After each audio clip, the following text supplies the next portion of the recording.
Hello everybody, welcome to this next video on linear algebra.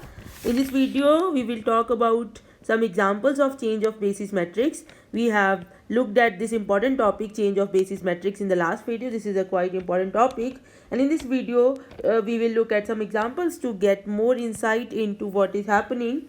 Suppose, so this is the first example I am taking B as a space of all polynomials of degree less than is equal to 3 with coefficient from the field R. So this is a space which is actually a vector space of all polynomials of degree less than equal to 3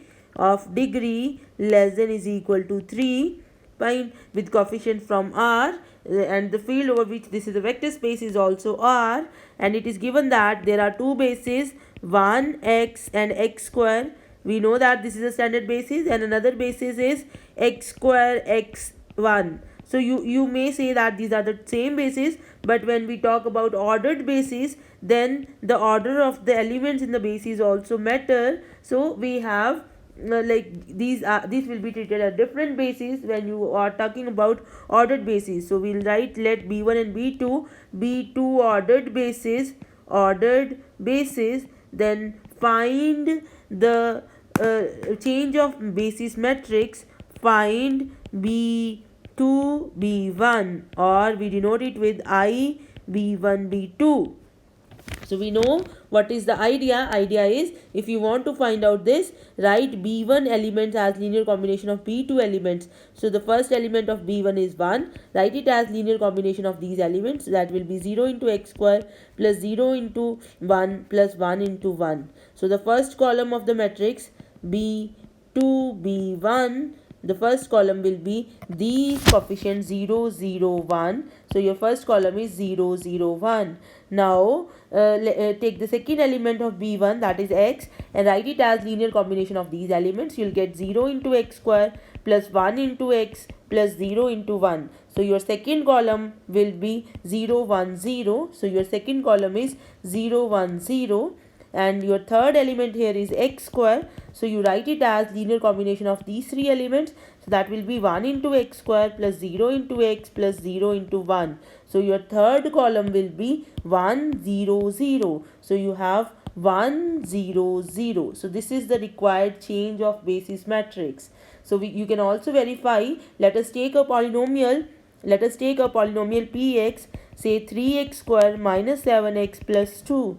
Now what is the coordinate of px with respect to the basis b1? You see the basis elements are 1x x square. So this is 2 into 1 plus minus 7 into x plus 3 into x square. So the coordinate vector will be 2 minus 7 3. So order of the elements does matter. That is an important thing to note, right? And if you look at the coordinate vector of px with respect to the basis b2, now you would see the elements of b2 are x square x and 1. So this will be 3 into x square plus minus 7 into x plus 2 into 1. So this vector coordinate vector is 3 minus 7 2, right?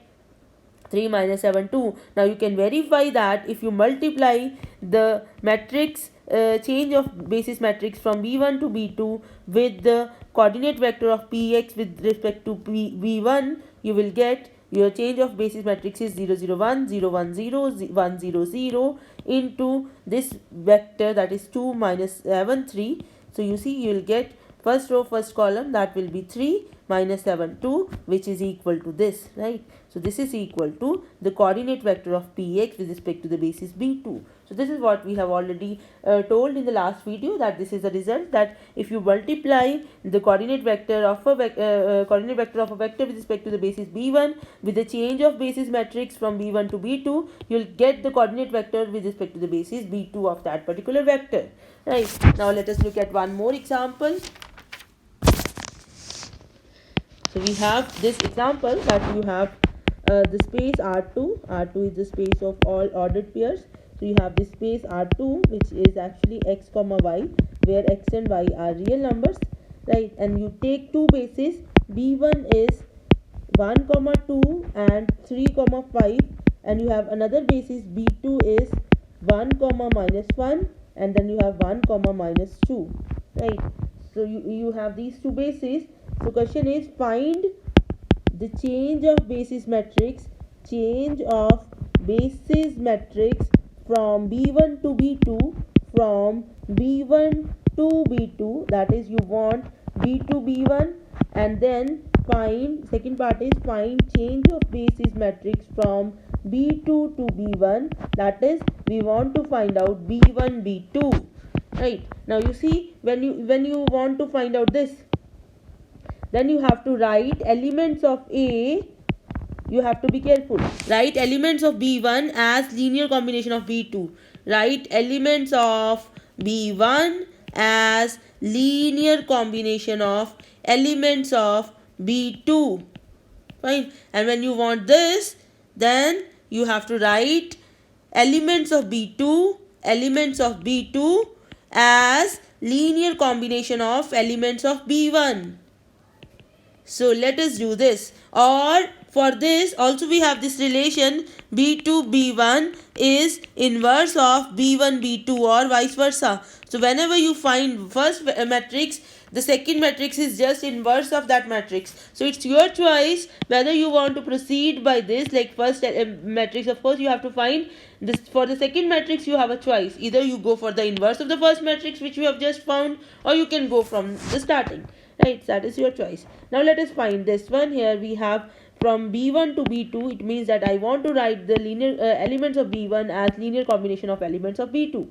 So the first element of B1 is 1 comma 1. I want to write it as linear combination of 1 comma minus 1 and 1 comma minus 2. So let us write down. So we have first element is 1 comma 2. I want to write it as, this is the first element of B1. First element of B1. So I want to write it as linear combination of elements of B2. So these are the elements of B2, 1 comma minus 1 and 1 comma minus 2. Right, from here you can see that you have x plus y is equal to 1 and minus x minus 2y is equal to 2. You solve it, you'll get x is equal to 4 and y is equal to minus 3. Right, and then you write the second element of B1. You look at second element of B1 is 3 comma 5. So you write 3 comma 5 as first element into x of B2 plus y into second element of B2. So you'll get x plus y is equal to 3 and minus x minus 2y is equal to 5. You solve it, you'll get x is equal to 11, y is equal to minus 8. Right, so you get that first element of B1 is x is 4, y is minus 3, and the second element here x is 11, y is minus 8. So this will be your first column of the required matrix and this will be the second column of the required matrix.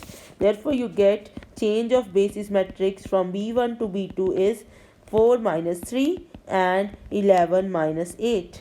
Fine. Now if you want to find out B2 to B1, you just find the inverse of this matrix. If you want to find out B2 to B1, so you just find the inverse of this matrix. So that is inverse of 4 minus 3, 11 minus 8 inverse. And we know that for a 2 cross 2 matrix, inverse is, you just find the determinant. Determinant here is minus 32 plus 33, 1. So it is 1 by 1. And then you have to just interchange these two, D and A. So you have minus 8 and 4. And then you have to interchange these two with a negative sign. So you have minus 11 and so you don't have to interchange. I am sorry, you have to just put a negative sign. So you'll get plus 3 here and you'll get minus 11 here. So this is the required matrix, which is the change of basis matrix from B2 to B1. Or otherwise you can write the elements of B2 as linear combination of B1. That also will give you the required matrix. So this is your answer for change of matrix from change of basis from B2 to B1. Let us look at one more example because it is important to do as many examples as possible.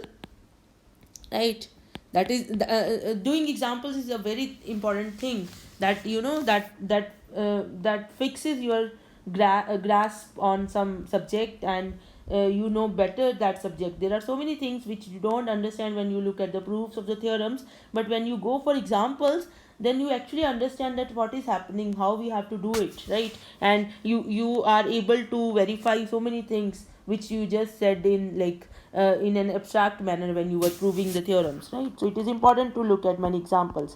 So consider the following.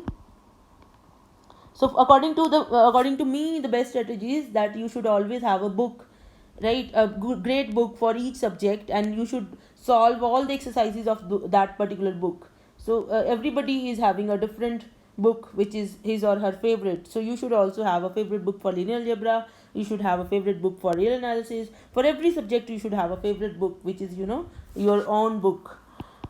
So consider the following two bases of R cube. First one is E1, E2, E3 is equal to 1, 0, 0, 0, 1, 0, 0, 0, 1, and another one is S, which is U1, U2, U3, which is 1, 0, 1, and then you have 2, 1, 2, 1, 2, 2, right?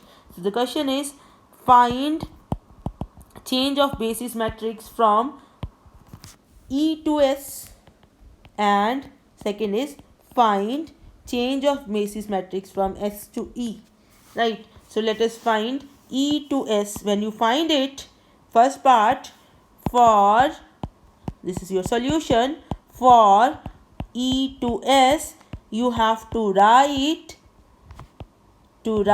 elements of E as linear combination of elements of S.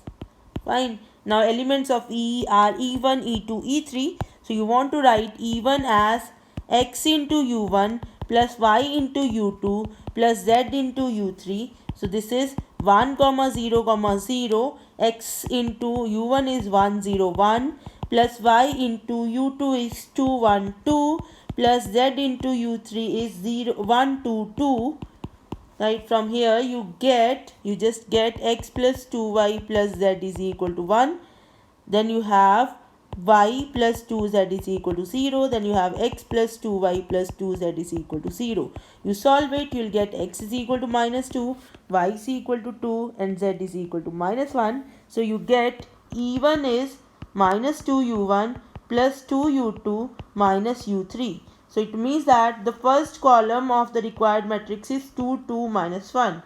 Similarly, E2 you can write, I am just giving you the results, is minus 2u1 plus u2 plus 0u3, and E3 is 3u1 minus 2u2 plus u3. So it means that the second column of the required matrix is minus 2, 1 and 0, and the third column is 3, minus 2 and 1. So the required matrix, which is the change of basis matrix from E to S, is minus 2, 2, minus 1. You see, I am writing minus 2, 2 and minus 1 as my first column. Then you write minus 2, 1 and 0, minus 2, 1 and 0. This is your second column. Then you write 3, minus 2 and 1. This is your third column. So this is the required change of basis matrix from E to S. Now for finding S to E, so you have to write U1 as linear combination of E1, E2, E3. Now you see, in this case you have two options. Either you write U1, U2, U3 as linear combinations of E1, E2, E3, or you find the inverse of from E to S matrix. Now you have to think in this particular example, suppose this is your question in the exam, then this way is much better as compared to this. Answer is because E1, E2, E3 is standard basis. So writing U1, U2, U3 in terms of standard basis is very simple. It is like you just walk on a cake, right? So you can write your U1 is actually your 1, 0, 1. This is clearly 1 into E1 plus 0 into E2 plus 1 into E3. And U2 is your 2, 1, 2, which clearly is 2 E1 plus 1 E2 plus 2 E3. And U3 is your 1, 2, 2. So that is 1 into E1 plus 2 into E2 plus 2 into E3. So for the required matrix, which is a change of basis from S to E, is your first column is 1, 0, 1, 1, 0, 1. Then your second column is 2, 1, 2. So your second column is 2, 1, 2. And your third column is 1, 2 and 2. So your third column is 1, 2 and 2. So this is the required matrix, right? And you can verify that this particular matrix here, and this particular matrix A. They are actually inverse of each other, right? So this is what you can verify. You can just multiply this matrix and this matrix, you will get an identity matrix, right? So these are the examples.